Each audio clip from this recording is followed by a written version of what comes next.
Hello ನಮಸ್ಕಾರ, welcome back to my YouTube channel. ಇದು ಉಪ್ಪು ಖಾರ ರುಚಿ ಎಲ್ಲ ಸೇರ್ಕೊಂಡು ಸಖತ್ ರಿಫ್ರೆಶಿಂಗ್ ಆಗಿರೋ ಡ್ರಿಂಕ್ ಹೇಗೆ ಮಾಡೋದು ಅಂತ ನೋಡೋಣ ಬನ್ನಿ.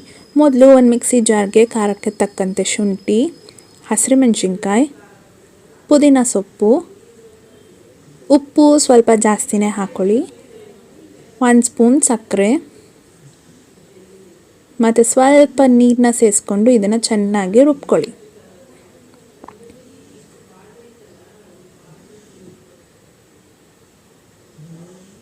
ಮಸಾಲ ಈ ಥರ ಚೆನ್ನಾಗಿ ರುಬ್ಬಿರಬೇಕು. ಈಗ ಒಂದು ಬೌಲ್ಗೆ ನೀರು ಹಾಕಿ ಅದರೊಳಗೆ ಸಬ್ಜಾ ಸೀಡ್ಸ್ನ ಹಾಕಿ ಒಂದು 10 ಮಿನಿಟ್ಸ್ ನೆನೆಯೋಕೆ ಬಿಡಿ. ಈಗ ಒಂದು ಶಾರ್ಟ್ ಗ್ಲಾಸ್ನ ತೊಗೊಂಡು ಅದರೊಳಗೆ 2 ಸ್ಪೂನ್ ರುಬ್ಬಿರೋ ಮಸಾಲ, 2 ಸ್ಪೂನ್ ಸಬ್ಜಾ ಸೀಡ್ಸ್ ಮತ್ತು ಅರ್ಧ ನಿಂಬೆ ರಸನ ಹಾಕ್ಕೊಂಡು ಚೆನ್ನಾಗಿ ಮಿಕ್ಸ್ ಮಾಡ್ಕೊಳ್ಳಿ. ಈಗ ಒಂದು ಗ್ಲಾಸ್ ತೊಗೊಂಡು ಅದಕ್ಕೆ ಚಿಲ್ಡ್ ಸೋಡಾನ ಹಾಕಿ, ಗ್ಲಾಸ್ ಪೂರ್ತಿ ಬೇಡ, 3/4 ಭಾಗ ತುಂಬಿಸಿ.